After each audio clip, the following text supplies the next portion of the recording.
right, man. Welcome to Crrow777 Radio Podcast. This is the intro for episode 81. Jason Lindgren will be with me here shortly to talk about full spectrum surveillance and data collection on a level that is truly astonishing. We will run a timeline to demonstrate this in spades. To reiterate again, this channel is existing under two strikes and is one single strike away from the modern-day book burning, where all 4 years of telescopic observation and everything else gets burned if I draw the fourth strike. Having said that, I will only run the intro on this channel for now. I will put a link down below this video to Crrow777radio.com, where you do not need to log in. You can just listen to the first free hour. If you'd like to become a member, that's cool. If you just want the first free hour, that's cool too. Jason will probably run the first hour on Secrets of Saturn as long as we are able. Anyhow, the censorship is full spectrum. Apparently, articles and blogs and all kinds of things I have written are getting the dangerous site when you click on the link moniker, and this is happening all over on other sites that ran articles I wrote for them. It's really quite astonishing, unbelievable. The first part is malware and phishing warning, and the last part is, I don't know, dangerous or unacceptable, or I don't even know what the language is at this point. It's all nonsense. It's just free speech. That's all it is. Anyhow, as we get into this episode, one thing that is going to come to light very quickly is if we go back even to the 70s, the idea of privacy and personal space and search and seizure were vastly, vastly different from where we are now. And this has been largely accomplished by techniques like the Overton window and other things that Jason and I will address. But you've got to realize at this point that there is no portion of an American lifetime and many other parts of the world that you could consider private on any level now. Jason and I will begin to break these things down, from your home computer to your cell phone to any number of things we're going to point to. All this data is collected now. And unfortunately, it's been presented to us as a bit of an opt-in. I will remind everyone that I think it was 1999, if I have this correct, it was the CEO of Sun Microsystems informing everyone in this country that privacy no longer existed, but we all had free email and maps for the courtesy of letting them collect our data. These are key times we live in, and it's going to dictate whether we ever get back to the natural world, which appears to be a perfect system from our point of view, or whether we go into digital night. And digital night is not a perfect system. Keep it in mind what we were talking about. We were talking about the difference between natural things and artificial things. That is really the whole sway of the conversation we're about to have if you break it down to its most basic foundations. There is a natural world which we wholly resided in at one time, which technology and other systems that are artificial have slowly separated us away from. From our point of view, the natural system is perfect. The artificial system, which is mostly digital now, that's coming to bear is not a perfect system. Human beings do not make perfect systems, but that is where we're headed. And it almost seems you could almost make the assumption that what we're watching is an artificial system trying to replace our natural world. So, we've got to think, do we really want a digital night? Because that's the way I view it. Anyhow, let's jump in with Jason Lindgren for episode 81. Cheers. All right, man. Welcome to Crrow777 Radio Podcast. This is episode 81. I have Jason Lindgren with me. We are going to take apart the surveillance state, or the idea of the surveillance state, and run a timeline that really shows where we've been and where we've come. Anyhow, welcome, Jason. Hello, Crow. Interesting week we've had, isn't it? Yeah, another hell of a week, huh? Maybe we should sing a song like Old MacDonald Had a Gun. It goes on and on and on, does it not? It does, on and on and on. Yeah, in the interest of maybe not putting too much heat on your YouTube channel where most of this will run other than Crrow777 Radio, let's just suffice it to say that it is damn astonishing, just astonishing how many people out there have guns and just need to kill some people. Gophers, dogs, whatever they can get a bullet into. Astonishing, is it not?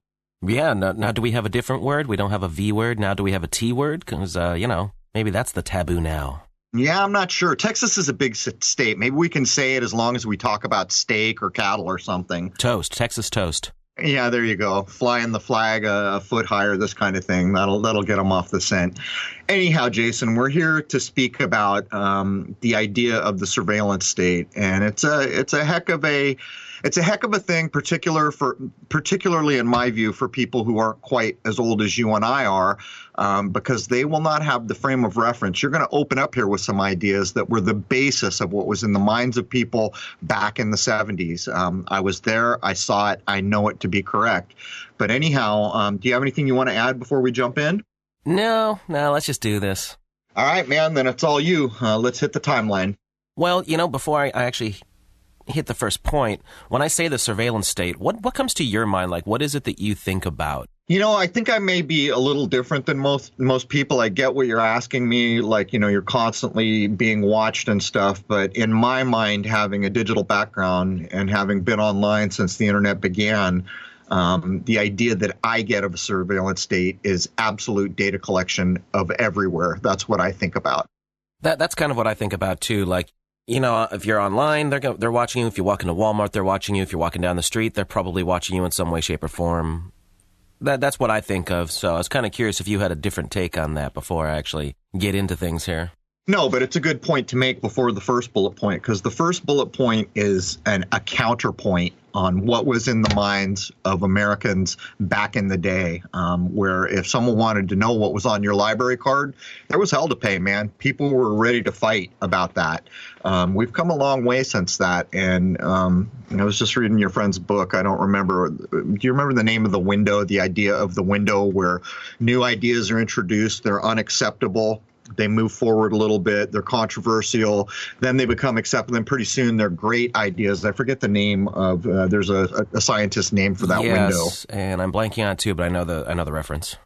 Well, that's what we're looking at here, and technology has done it. And so to preface everything that's going to be in this timeline, technology is a hell of a thing. It's going on with the younger generation right now with kids in gaming, and pretty soon virtual reality is going to be prominent in the idea of gaming. And what happens is they don't touch the rules and regulations and laws we all think we have and the ideas and the belief systems. They introduce things that people get addicted to. And it can be everything from foodstuffs to technology to tools, anything. But people become so kind of inured by the introduction of whatever it is that they begin to push what's acceptable in society. But I'll make a point after you go through the first bullet point here all the way back in 1791. And maybe you can interject too, because I know you followed a little more closely the idea of the corporation of this country. So go ahead, man. The Overton window. Just wanted to get that out there for everyone. I couldn't remember either. There it is. Yeah, good grab. The Overton window. People can look this up. This is an important idea, the Overton window, because it in fact demonstrates how an entire what's acceptable in society can be shifted completely disconnected from any kind of legislation, laws, morality, any of these things.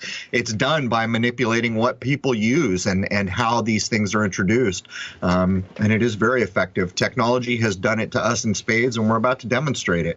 So the first place I'm going to stop on our temporal journey is December 15th, 1791.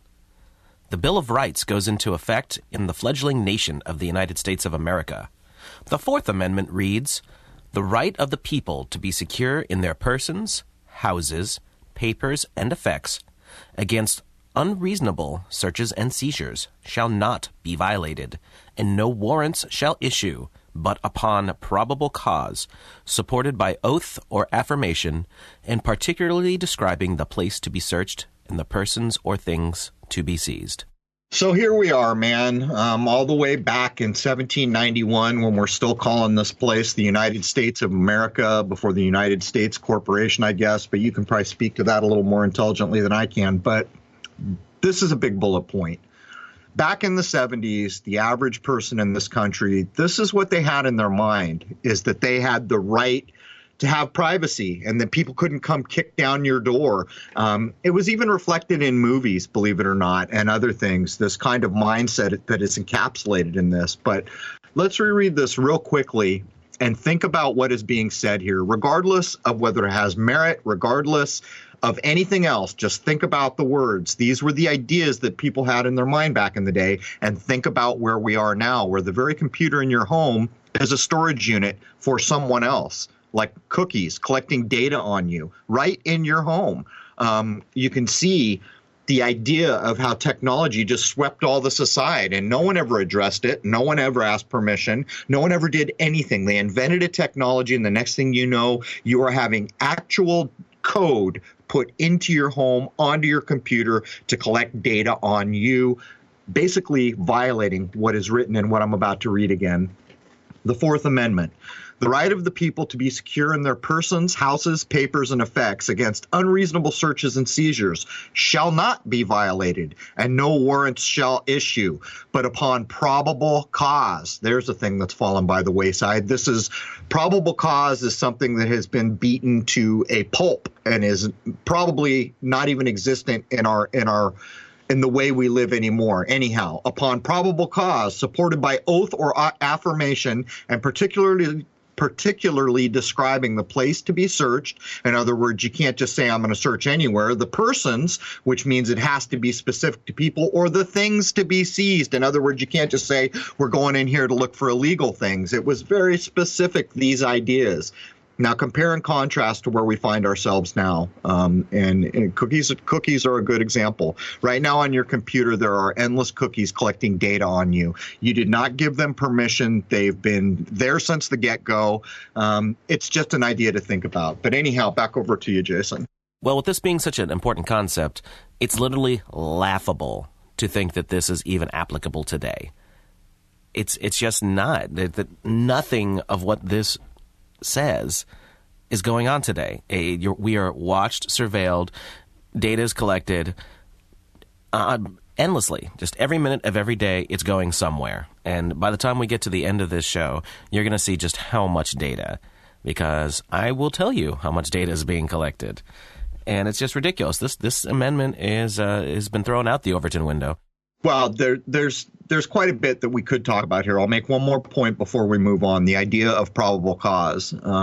Proof that we live under tyranny is visible to anyone who wants to drive, from the middle of the country towards the West Coast. You cannot get into the state of California anymore without going through a checkpoint. These checkpoints search your vehicle. Where's the probable cause in that? There's the idea that somehow there's a 100-mile Constitution-free zone and all this other nonsense, complete nonsense that violates the very rights that we lived under and believed in this country. Whether or not we had a reason to, it matters not, because the public mind, the majority of us, expected that these things were correct. And when you pull up to a place and they search you, or let's take Vegas as an example, how long will it be before you have to walk through a radar or an X-ray machine to get into Vegas now, these backscatter radar things that are probably going to be put in there now on the tail of that nonsense. That is the ultimate intrusion, and there is no probable cause. In other words, it doesn't matter who the hell you are or whether we suspect you of anything, you're just going to get X-rayed. This all started to fall apart really on the back of terrorism, because once they said the word terrorist, probable cause or anything else was out the window. Anyhow, these are old ideas that were alive in my lifetime, alive in the public consciousness, and defended as a thing that they expected to be correct, just to put a frame of reference around it for younger people. Anyhow, back to you, Jason. So let's jump up to July 26th, 1908, the creation of the Bureau of Investigation after Congress had adjourned for the summer. Attorney General Bonaparte, using Department of Justice expense funds, hired 34 people, including some veterans of the Secret Service, to work for a new investigative agency. Its first chief, the title of which is now director, was Stanley Finch. Bonaparte notified Congress of these actions in December 1908. The Bureau's first official task was visiting and making surveys of the houses of prostitution in preparation for the enforcement of what was called the White Slave Traffic Act, or the Mann Act, that was passed on June 25, 1910. In 1932, the Bureau was renamed the United States Bureau of Investigation. The following year, it was linked to the Bureau of Prohibition and rechristened the Division of Investigation before finally becoming an independent service within the Department of Justice in 1935. In the same year, its name was officially changed from the Division of Investigation to the present-day Federal Bureau of Investigation, or the FBI. So here it is, man. It's a sketchy thing, is it not? You're being told that Congress, even though we understand that government does not work in the way we've been told it works because of corporation, the idea being the United States versus the United States of America. Most of us understand these things. But you're being told here that Congress was out on vacation and they decided to make the FBI. With some extra money kicking around the Department of Justice. Interesting that the guy doing this, his name is Bonaparte. You got to wonder if there's relation, but let's count the ways. The Bureau's first official task was visiting and making surveys of prostitution houses, and then coming up with the White Slave Trade Act, or the Mann Act. And when was it passed? June 25, so at the height of the sun. Here we go in 1910. Let me count the ways. The numbers never lie to you because these things are done with intent. We live in a world of cause and effect. Every cause you ever see in this world is because, or every effect you ever see is because of a cause, and vice versa. There is no coincidence by this logic. Everything that happens because something else happened. And so when we look at these things that are designed to create laws and means around the public, these are planned events. So 1910, let me count the ways. What more do we need to talk about, Jason, when we see these dates endlessly throughout the history of supposed governance? Well, the reason why I put such a wordy description in there was because these people just, as you're going to see as we keep going through this, they just do whatever the hell they want. They don't follow any legal policy or procedure. They just do whatever they want, and then Congress will ratify it later, or whatever executive order needs to be put into place. But, I think everybody knows what the FBI is, but none of these people in government give a crap about actually following the laws that are supposed to govern us. No, it's funny. I noticed the other day, I always glance at the TV listings because it reflects what's going on in our world. And they're running this show about how all governments lie. And this supposed real journalist, who's on HBO for some reason, not sure how real journalism ends up on HBO. And they're harping on this idea. But this bullet point points it out perfectly. Department of Justice had some extra change in its pocket. So while Congress was on vacation, they made up the FBI. I mean, really? Is that really how things work? Is that really how a supposed democracy moves forward? And I would point out to you that no, it's not. These are people in power doing exactly as Jason just said. They do what they basically want to do, and they do it by inches. They play such a long game. They implement these things, and by decades and by half centuries and by century markers, they eventually get to a point where they're just out of hand, but that out of hand is the way of things at that point. Anyhow, back to you. So next, the earliest documented use of specific surveillance agencies or surveillance directives being made on the people of the United States, and of course others around the world, began in the era of World War I, shortly after the United States entered into the war. A code and cipher decryption unit was established and was known as the Cable and Telegraph Section. This new small organization was headquartered in Washington, D.C., of course. It began and continued as part of the war effort under the executive branch without direct congressional authorization. Later on in the war, it was relocated in the Army's organizational hierarchy several times. On July 5, 1917, Herbert O. Yardley, an American code clerk who had worked in the U.S. State Department, was assigned to head the organization. In the beginning, the unit only consisted of Yardley along with 2 civilian clerks. It absorbed the Navy's cryptanalysis functions in July 1918, growing its capabilities quite a good bit. World War I ended on November 11, 1918, and the Army Cryptographic Section of Military Intelligence, or MI8, moved to New York City on May 20, 1919, where it continued intelligence activities as the Code Compilation Company, still under the direction of Yardley. The Black Chamber, which also was known as the Cipher Bureau, was the United States government's first peacetime cryptoanalytic organization, which would make it the first forerunner of today's NSA, or the National Security Agency, which we'll be getting to shortly. The Black Chamber is said to have secured the cooperation of American telegraph companies such as Western Union in illegally turning over the cable traffic of foreign embassies and consulates in both Washington and New York. Eventually, almost the entire American cable industry was part of this effort. However, these companies are said to eventually withdraw their support, which could be due in part to the Radio Act of 1927, which broadened criminal offenses related to breaching the confidentiality of telegraph messages. By 1929, the State Department had withdrawn its share of the organization's funding, and the Army did not wish to foot the entire bill. Black Chamber shut down as a result of this, but there would be plenty more in the way of illegal surveillance on the people to come. So this is a heck of a bullet point. You're looking all the way back at a time when we're referring to communications as teletype and cable and these types of things. And again, look at the dates. And the MI8 moves to New York City, hint, hint, hint, on May 20, 1919. Let me count the ways. And then at one point during this bullet, you're pointing out that almost the entire American cable industry is under the aegises of people who will surveil.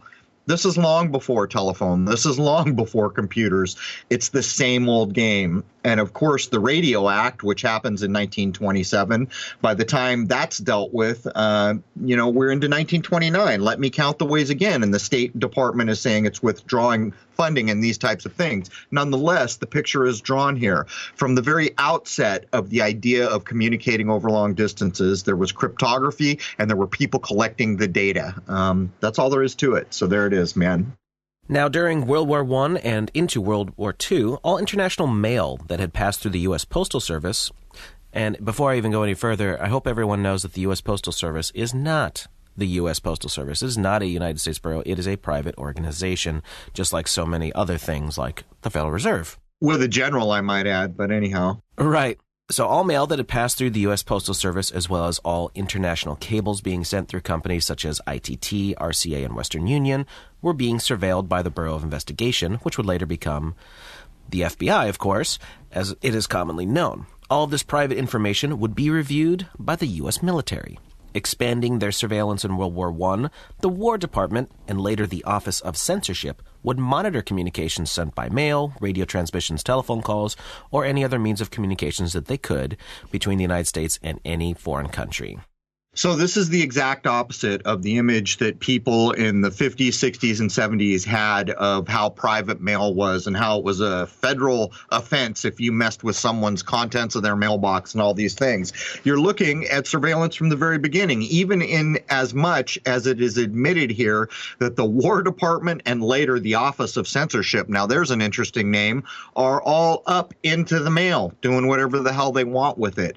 It looks like some of this happens as a knee-jerk response to the idea of being at war, but nonetheless, there has never been a time when mass communication was not under surveillance and being taken freely whenever the hell the powers that be felt like it. These bullet points show this in spades. Yep. Next up, we have 1927, the case of Olmsted versus the United States. The case revolved around the prosecution of Washington State resident Roy Olmsted for attempting to smuggle and sell alcohol in violation of the alcohol prohibition going on at the time. After suspecting Olmsted for several years, the government gathered evidence against him by wiretapping Olmsted's office phones, but without first obtaining a warrant. Olmsted argued in court that the police had violated his Fourth and Fifth Amendment rights. The Supreme Court, in a 5-4 decision, ruled that the government could use the evidence that had been obtained from the wiretapping. The exclusionary rule, which holds that illegally obtained evidence may not be used against defendants at trial, was in force at the time. However, Chief Justice William Taft cited previous decisions which characterized the Fourth Amendment as only applying to physical search and seizure situations, for example, opening someone's sealed letters. So here we have the kind of loophole game. In my view, this whole entire case is a construct. If I had to guess, and I am guessing, I'm proffering an educated guess here, that the whole reason that this went to the courts and is what it is was to have an outcome. And as you can see here, they're really harping on the idea of, well, this happened before, so we can do this now. This has a lot to do with our law, where you will see that the supposed letter of the law says one thing, but the court will decide a different way because something else happened at some other time. It is the ultimate loophole to get the outcome that you want. And I would suggest again that you are looking at, all the way back in 1927, people tapping, surveilling, and basically getting up in anyone's business they want to whenever they want. There it is, man. That's it. They'll just do what they do today. They'll read the laws they want and then just do whatever they damn well please anyway. Well, I would point out, Jason, that, it shows the ability of people to intrude on your privacy. In this case, they're claiming that they wanted to use it as evidence in court. But what if they don't want to use evidence? What if they just want the intelligence? They'll tap you all day long. Who would ever be the wiser? No one would ever be the wiser. Just pointing out here that they could be doing whatever they want, and as long as they never said a peep about it, who the hell would ever even know? I mean, this is going on right now. Every transmission from every computer, telephone, or otherwise is being collected. We know this now, but people don't think about it. You know why? Because it never goes to court, or it never shows up on the news, or they make up some ridiculous thing like Snowden to try to lead people down a rabbit hole. But anyhow, go ahead, man. Yes, just let me assure everyone out there, after doing just this little bit of research, everything is being monitored. Everything. And always has been. There's never been a time that we've had long-distance communication where the powers that had the power weren't doing whatever the hell they felt like doing. Right. Next, we have the Communications Act of 1934. This is the first law to formally address wiretapping and establishes the Federal Communications Commission, or the FCC as most people know it by. Under the Act, wiretapping is not illegal, but information gathered may not be disclosed. So in 1934, they set up the 633, the FCC. Go ahead, just keep pushing forward. I'm not gonna rip each one of these apart on the merit of what's obvious on the face of it. Most people can see that for themselves. Go ahead, man. Jumping to the post-World War II era, we come to Project Shamrock. This was an espionage exercise that began in August of 1945. It involved the collection of all telegraphic data entering into or going out of the United States.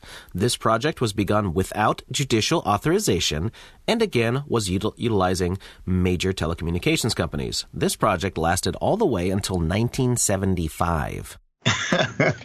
So here it is on the tail of World War I. There's documentation that they're basically just collecting everything and doing whatever they want. They do it all the way up to 1975, supposedly. But this is what you have to understand. If you're talking all the way back here, you're talking basically about radio and telephone and hardwire or, radio transmission type things for the most part. But what this bullet point really points out is what corporations, big corporations, truly are. You see, most people have the idea that places like AT&T was just some genius who started and built bigger and bigger. This is not the case. These corporations were put in place, and even the corporations that may start on the ingenuity of someone are later bought. Google does it all the time now. Look at the story we're told about YouTube. Couple guys from this other big endeavor called PayPal go out and invent this great new thing called YouTube, and Google buys it for $1.6 billion or whatever it was. This is the way of corporation. This is why corporation exists. And over in this timeline, you're going to see how a corporation like a phone company or someone else is more than happy to let the government have its way. They are a very cheap date, man, and there's a reason for that. Anyhow. July 26, 1947, the signing of the National Security Act by President Harry S. Truman. This established the National Security Council. The Central Intelligence Agency was also created, which was reorganized from the former OSS, or the Office of Strategic Services, which had been a wartime intelligence agency that functioned during World War II. It was said to have been used to coordinate espionage activities for all U.S. military branches in foreign countries, not supposed to have been domestically. Other functions of the OSS included the use of propaganda, subversion, and post-war planning. And, of course, the CIA would continue all of this, along with a whole lot more. So back in this day, the whole idea was that the CIA couldn't operate within the boundaries of the United States. That's where the FBI was. It's been shown time and time again that this line has been constantly blurred. But here we are back in 47, and the OSS is including the use of propaganda, subversion, and post-war planning. Government is a heck of a thing, man. We all grew up in this country with the idea of being a beacon of light and democracy. And when you begin to take apart what's actually happened, you can see that it's something else entirely. That the idea of elected officials really has little or no role in the overarching highest reaches of government in this country, and that they act like they're above it all, and yet here they are using subversion, propaganda, and post-war planning. Hint, hint, hint. What might that mean? That's moving the chess pieces on the board. There has never been a time when, in the modern age, in my view, when these overarching organizations called government or big corporation have not been moving in the direction we now see. And anyone who wants to wake up in the morning, have a cup of coffee, and look around at the landscape had damn well better understand where we're headed. Jason and I are going to do a show on cybernetics after this. Technology is not going to stop. There is a direction technology is headed in. And even though in this timeline we're looking at some of what we consider the infancy roots of telephone surveillance and these other things, it has all been leading up to an end game. That's the main point I would make here. Next, let's go to 1949. The Armed Forces Security Agency was established to coordinate signal operations between military branches. In 1952, the NSA is officially established by President Truman with the National Security Council Directive 9 on October 24th, with the NSA officially coming into existence on November 4th. Right from its inception, the organization is wiretapping and spying on American citizens, including numerous members of the U.S. government itself. We're going to have to change that old cliche. Always remember the 4th of November, because that's when we got the NSA. I don't know. Is there anything you'd add on this? I think most people are aware that the NSA is doing whatever the hell they want, and that they have basically like cable trunks coming under the Atlantic that they split off, and they collect everything. And they have been. As a matter of fact, all the way back in the 90s when I was finishing my internet technology degree, I wrote a paper on, I forget what it was called, phalanx, or I don't even know if I've got that right. But at the time, other countries were arguing the United States is collecting all the data worldwide every day. And the United States was saying, no, we don't. Well, here we are back in 1949, and they're doing what they ever did. Anything to add, Jason? Well, since it's in the hour two, just for the free hour out there, there's these things called fusion centers, and they're in every single state. And every single one of them does data collection, and the main one is in Utah. I'd break that down a hell of a lot more in hour two, but let's just get that out there right now. All of the data is being collected and stored. Well, we've covered this. It's probably been a long time since we covered this, but people really need to understand the power of all this data that's being collected. With supercomputers and other type of computers that people are not familiar with that are much quicker than supercomputers, they're certainly in play. We can demonstrate on some level that they've probably been in play for 10 to 20 years back, at least, something like that. It gives them a bit of a time machine. There were people back as far as the early 40s who had come up with mathematical algorithms that were made to predict future events. And at the time, the big thing was, we don't have enough data. If we could put a data collection thing every 10 feet all over the world, then we'd have enough data. Well, guess what? We do got a data collection point every 10 feet all over the whole world. It's called cell phones, telephones, computers, all these things that we use everywhere. All that is being collected now. And when utilized in the way we knew they could all the way back in at least the early 40s, maybe even earlier, who knows, it gives them a time machine. They can predict the outcome of almost any given event with enough data points on the front end of that to predict an outcome to 99.9% or something like this. So you've got to understand the importance and the power that this data collection has given some entity in this world. Anyhow, back to you, Jason.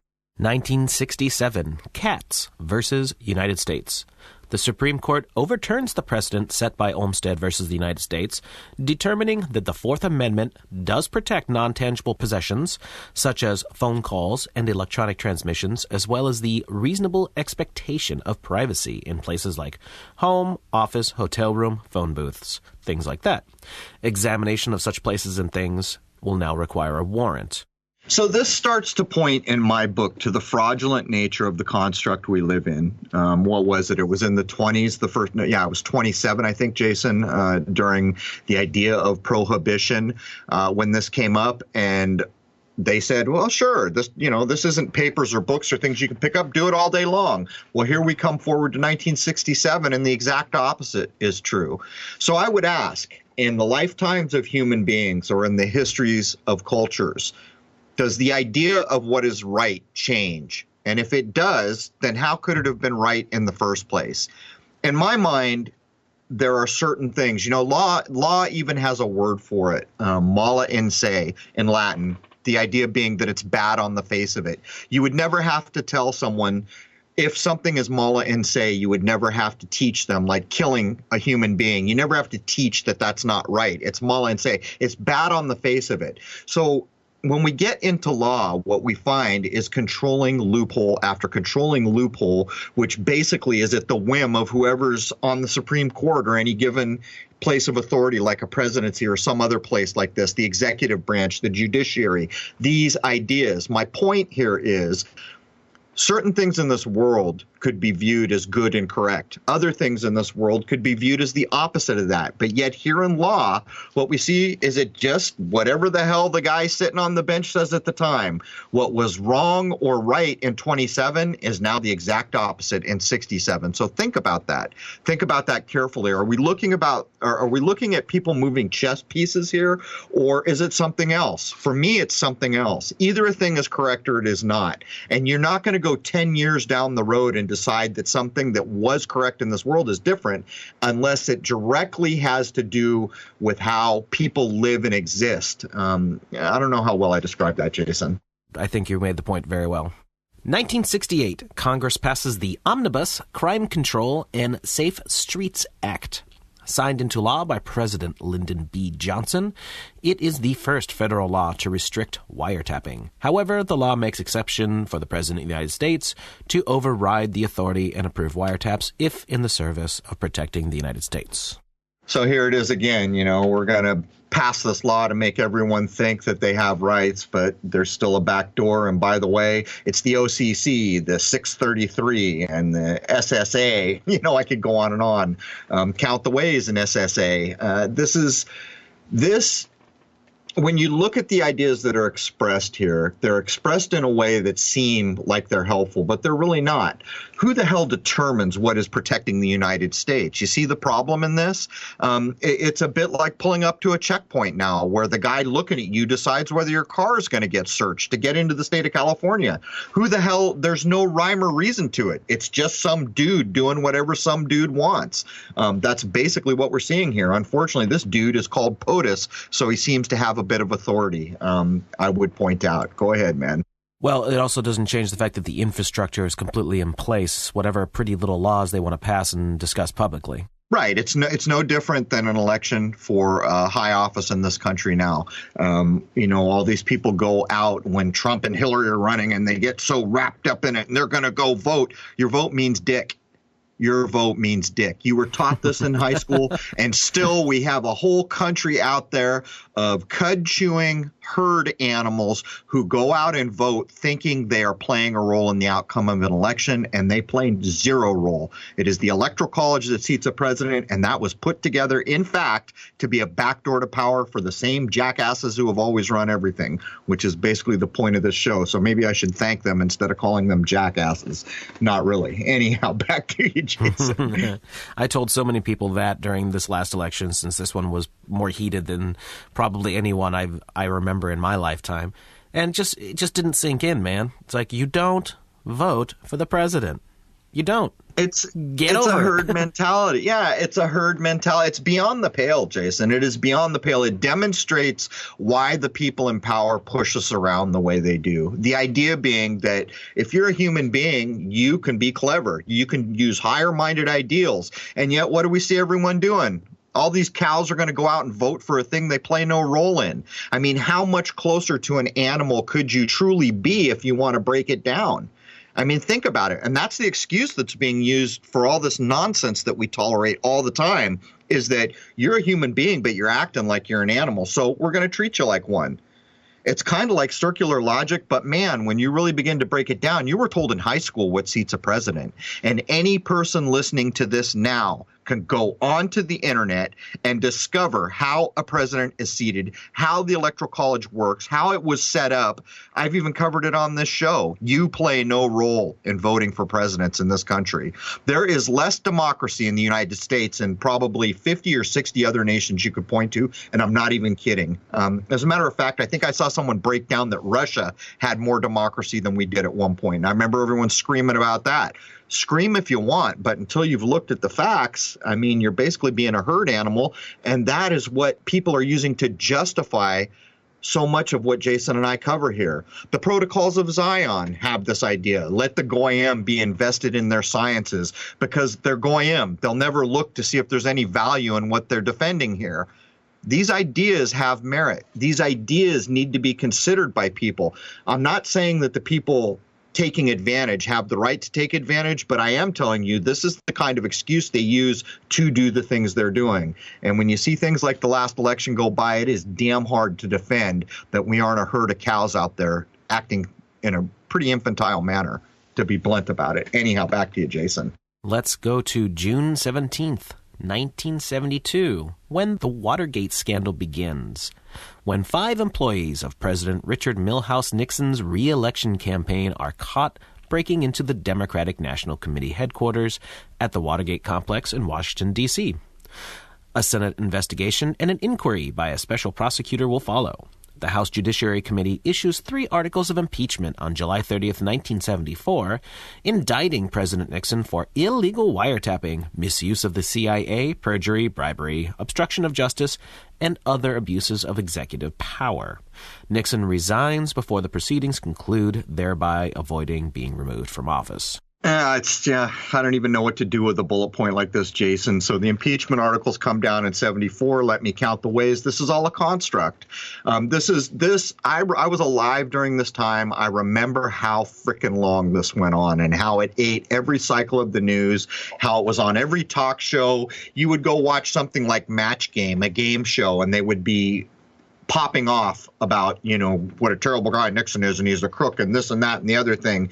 And even in the construct that it is, you can see at the root of what you're being told happened is this damn Republicans broke into the DNC, the Democrats, or the Democrats were doing something to the Democrats, or it's just furthering constructs here and eating up cycles. I would suggest to anyone who wants to take a closer look at what Watergate was about is look at what else was going on in the world, because almost certainly when you see this much news just overwhelm the airwaves, something else is going on behind the scenes. And of course, this will go on all the way into the presidency of Gerald Ford, where he eventually pardons Nixon of all wrongdoing, again, infuriating the country and getting them all to look at the left hand where God knows what the right hand is doing. These are all constructs, in my view, and it goes on to this day. It happened in New York a couple weeks ago. It happened in Texas just again. Whenever you see news dominate about a particular topic nonstop for an egregious amount of time, you better understand what's going on. Anyhow, Jason. 1975, the Church Committee, headed by Senator Frank Church, begins investigating intelligence gathering by the CIA and the FBI and uncovers hundreds of instances of warrantless wiretappings and unauthorized electronic surveillance. So there it is. In 1975, they get caught. We don't really need to talk about this, right? Because they were all busted and sent to jail, right, Jason? Oh, wait, what? Exactly. This will go on and on and on in the timeline where the news will report that, we caught these guys breaking the rules. It's like the frog in boiling water. We have these ideas of freedom and privacy and all these things, and yet through this timeline, you will see them over and over violated and eroded by the powers that be. And you will notice that no one is ever busted. Nothing is ever stopped. No one is ever, even the president of the United States breaks the law, and he's not sent to jail. He's pardoned by the next president. This is message control. This is literally the frog in the boiling water, where it's brought to bear so many times over and over and over, people just kind of accept that's the way things work. In 1978, President Peanut Farmer Jimmy Carter passes the Foreign Intelligence Surveillance Act, or FISA, which establishes a secret court to hear requests for warrants for electronic surveillance to obtain foreign intelligence information. The government doesn't have to demonstrate probable cause of a crime, just that the purpose of the surveillance is to obtain foreign intelligence information. The court's sessions and opinions are classified. The only information we have is a yearly report to the Senate documenting the number of applications made by the government. Since 1978, the court has approved thousands of applications and rejected only 11. This whole situation will factor much more heavily into things later on. So they've only rejected 11. Dun, dun, dun. The spell is cast. Look at what you're looking at here. The idea, again, of probable cause. And for the average ear, it probably doesn't mean much. But in a real world, you don't have a reason to do anything to people or organizations unless you suspect something is up. That's kind of the allegory for, probable cause. And here again, we're coming to a point where the president says, probable cause? We don't need no damn probable cause. We do what we want here. It's the slow erosion of common sense and treating other organizations or people or whatever you're doing with respect under the guise of authority. Basically, that's my point of view on this. And the reason I come down so hard is because when I was in the 60s and 70s, there was a whole different thing going on in this country that we see now. And I swear to you, we're about to go into 2018. That's a date that resolves to 9/11. You just wait and see what this next year brings us, guys. You just wait and see. Anyhow, Jason. The Electronic Communications Privacy Act and the Stored Wire Electronic Communications Act are commonly referred together as the Electronic Communications Privacy Act, or the ECPA, of 1986. The ECPA updated the Federal Wiretap Act of 1968, which addressed interception of conversations using hard telephone lines, but did not apply to interception of computer and other digital and electronic communications. I'd like to point out that this is 1986, and they're already talking about things that are very Internet-like. Right. Several subsequent pieces of legislation, including the USA Patriot Act, clarify and update the ECPA to keep pace with the evolution of new communications technologies and methods, including easing restrictions on law enforcement access to stored communications in some cases. The general provisions are as follows. The ECPA, as amended, protects wire, oral, and electronic communications, while those communications are being made, are in transit, and when they are stored on computers. The Act applies to email, telephone conversations, and data stored electronically. Well, that pretty much covers it all. But I think you're right, Jason. It really is kind of staggering that this went on in 86, because I would suggest that it's going to be almost another decade before the average American is even going to be thinking about computers in any meaningful way. But one thing that struck me about this bullet point, Jason, was the USA Patriot Act. They're using the United States of America prefix there, aren't they? That we should look into that. But anyhow, back to you. 1994, the Communications Assistance for Law Enforcement Act, or the CALEA, is a United States wiretapping law passed in 1994 and signed in by President Bill Clinton. Its stated purpose is to enhance the ability of law enforcement agencies to conduct lawful interceptions of communication by requiring that telecommunications carriers and manufacturers of telecommunications equipment modify and design, or perhaps even redesign, their equipment, facilities, and services to ensure that they have built-in capabilities for targeted surveillance, allowing federal agencies to selectively wiretap any telephone traffic. It has since been extended to cover broadband internet and VoIP, which is Voice over Internet Protocol, traffic. Some government agencies argue that it covers mass surveillance of communications rather than just tapping specific lines, and that not all CALEA-based access requires a warrant. Well, there it is. All the way back in 1994, you're looking at the supposed private corporations, telecommunications company, which are supposedly independent of the government, being told by the government that, you know what, guys, you have a big hose here where a lot of water goes through. We need our own spigot so we can get as much water as we want whenever we want it. And it's done. This is 1994. In my mind, I kind of mark, when I look back through my lifetime, I really mark 94 as about when people are starting to become aware of the personal computer, the AOL idea, the idea that you can be online, or that's coming soon for a lot of people. That's 1994, and already here we are. They're basically making a way to split off every communication, not some of them, every communication. So there it is, man, all the way back in the mid-90s. Well, it almost sounds like that they could drink from that fountain whenever they want to, but I think more of the reality is that they have their own fountain that's being watered from the first fountain. Right. But you see, one of the keys to this bullet point, in my view, is now they're trying to legitimize it. We're passing a law. Now it's lawful.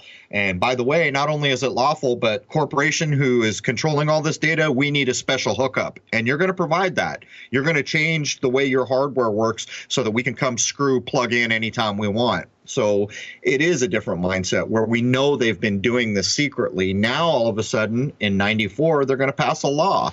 Now, whenever they talk about it, they're going to put the word lawful before it. And that has a heck of a sway on people listening. The real question being asked here is really, is the fox watching the hen house here? Because that's exactly what it seems to be. Where is the oversight in any of this? There is no oversight in any of this. When you reread through the bullet point, what it's basically saying is we can get it all if we want it.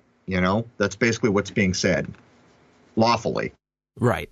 1995, the first court-ordered wiretapping leads to the arrest and conviction of Julio Ardita, who was using computers at Harvard to hack government sites. Boy, that's got poppycock all over, doesn't it? You got Harvard, you got this is probably, if I had to venture a guess without looking at it, just the ring of truth is not in this. This is like the false flag of news to further, a timeline. If I had to guess, there's just no ring of truth in that, Jason. I don't hear it. Well, he probably got offered a job, Well, it's Harvard. People don't understand that MIT and places like Harvard were running the early internet. As a matter of fact, there was a place, I think it was MIT. I didn't look it up before I started speaking, so I hope I have it right. That was basically issuing all the early web addresses. That was coming out of MIT. I think it was MIT. I hope I have that right. There's complicity in your universities, and you and I have demonstrated it, at least back to the 60s, in the manufacturing of narcotics and any number of things, and we know how they work now. They get funded. That's why education costs so much. It's exclusionary, and the people that are doing the work in these places get funded as long as they produce what they're being asked to produce. Universities are not what you think they are. So when you see these bullet points about the first court-ordered wiretapping in 95 in Harvard and computers and all this other nonsense, you're looking at a narrative being inserted into the timeline, in my view. Yeah, but they'll gladly take your money and put you zillions of dollars into debt for the rest of your life. Yep, it's going to get worse, too. It's going to get worse. But, just the back work that you and I have done to show the number of universities that were shown to be complicit with places like the CIA, even manufacturing things like LSD, knowing that was going out to the youth of the 60s, it really shows that there is some point in histories when universities truly become something other than what most people think they are. And that's not to say that the average person going to university is going there to get an education. Of course they are. I'm suggesting that the universities are owned lock, stock, and barrel by the people that fund them, and there's good use made of that relationship. Crow, we don't need no education. Yeah. Hey, teacher, leave them kids alone. Truer words were never spoken, right? Next, let's jump to 1996, and I took this right off of the FCC website. The Telecommunications Act of 1996 is the first major overhaul of telecommunications law in almost 62 years. The goal of this new law is to let anyone enter any communications business, to let any communications business compete in any market against any other. The Telecommunications Act of 1996 has the potential to change the way we work, live, and learn. It will affect telephone service, local and long distance, cable programming and other video services, broadcast services, and services provided to schools.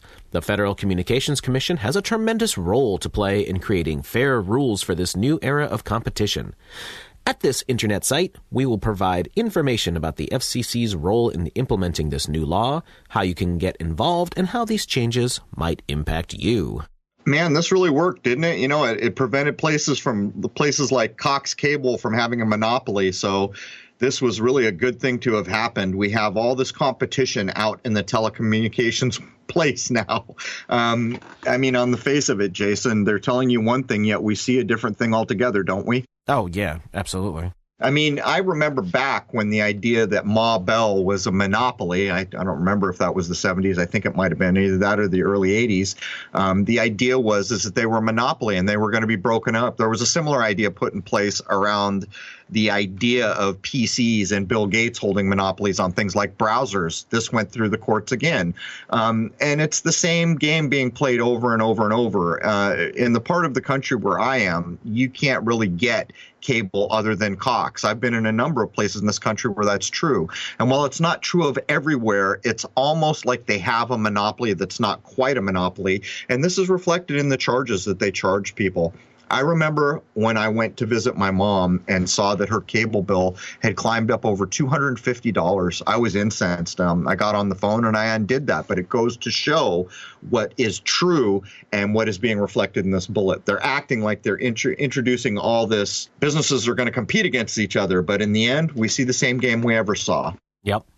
Now, just as an aside, I want to point out here that I got vastly different results for searches that I was doing between Google and Start Page. I was having trouble finding information specifically around the 1996 Telecommunications Act because I knew that was a significant thing.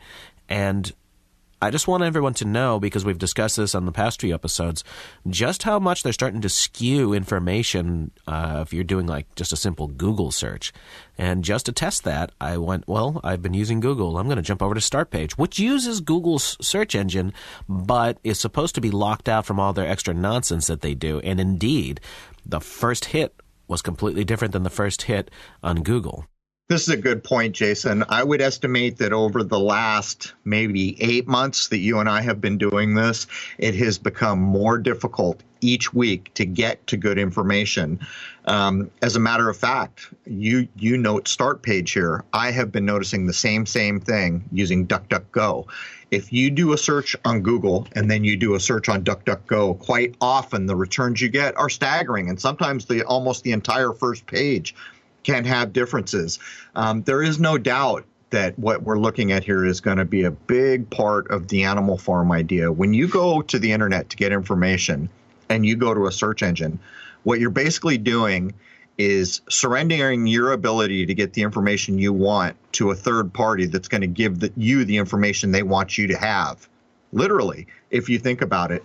So when you begin to go to different search engines and see how vastly the search returns are, it should make you think. But firsthand, Jason and I, this is the 81st show that I've done, so 81 weeks in a row, and there is a huge difference from just the time that I started doing this to now on topics like this, where you've got to dig in and try to find information that matters. It is getting ever more difficult, and I think the average person can see this reflected in things like even trying to take a trip online. When you try to do a search for things like plane tickets and other things now, there's all these third parties and these ads and these come visits. It's like this whole conflagration of information that's not really helpful to what you're looking for. But to get to the point, whenever you hit a search engine, you're not having much of a choice determining what you are going to get in return. A third party is doing that for you.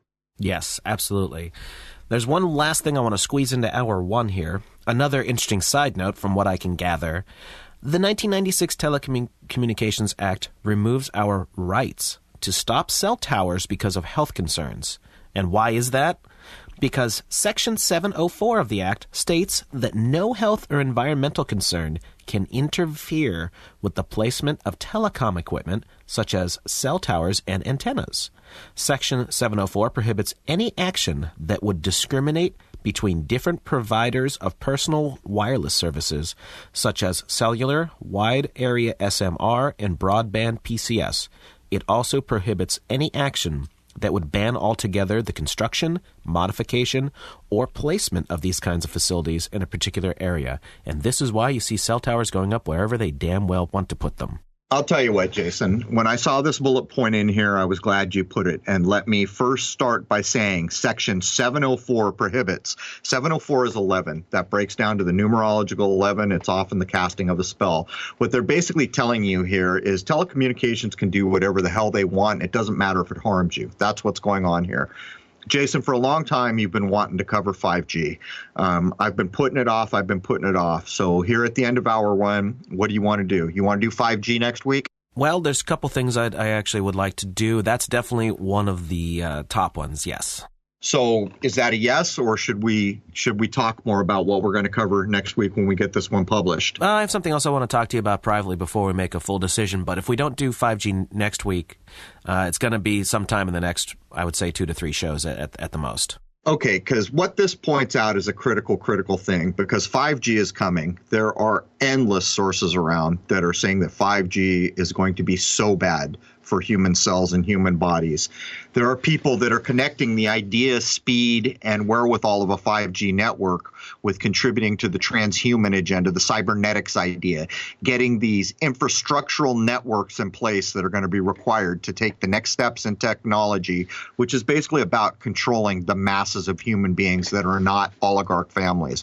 That's what this is about. When you see a bullet point like this, and Section 704 prohibits any action that would discriminate between, basically, it doesn't matter if it harms you, we'll put our damn cell towers wherever you want. There are endless sources that would make the claim that it is a very tiny leap to turn a cell tower into a microwave weapon. Whether or not that's true, I don't know. I've seen a lot of people try to cover it. But what I do know as an ex-radio operator and cryptographer from the Marine Corps is that there are plenty of RF signals out there that are harmful to you. And to put a fine point on it, in my home, there is no RF. I hardwire everything. It's almost a complete pain in the butt now when I go in to try to get a router or something else where I say, I don't want wireless. And they're all, what are you talking about? Oh, well, that's how it works now. Well, no, I want to hardwire everything. Well, there's a reason for that. All this radiation, and that's what it is, true radiation, not like the nuclear nonsense we're told. These radio frequencies that are everywhere are not good for us. And I think that it is probably correct that the coming 5G networks are going to be a step up from where we currently find ourselves. I have met people in my life that actually are sickened being in places where there's heavy cell activity and have changed their location of living to be farther away from big cell network areas. Jason, I know you've been following the 5G thing. What would you add on the end of this Section 704, the kind of casting of the spell here that sets aside health to networking concerns of big corporations? Here in the major city of Baton Rouge, Louisiana, I can definitely tell you I've been seeing all these mysterious cell tower box things that people have been pointing out. I'm now seeing them everywhere. So this thing is being built, and no one's doing a damn thing to stop it or even really questioning it. Yeah, I've been technical since the internet began. I've been a part of things, and the further it's gone on, the less I've liked it, to be perfectly frank. An educated estimation on my part is that technology is going to play the king's role in reducing humanity to a controlled mass of animals. Technology is not your friend. You think it is, but it is not. And it is not, it's because you don't control it, and you never will. Because not only do you not control it, you don't know who does control it.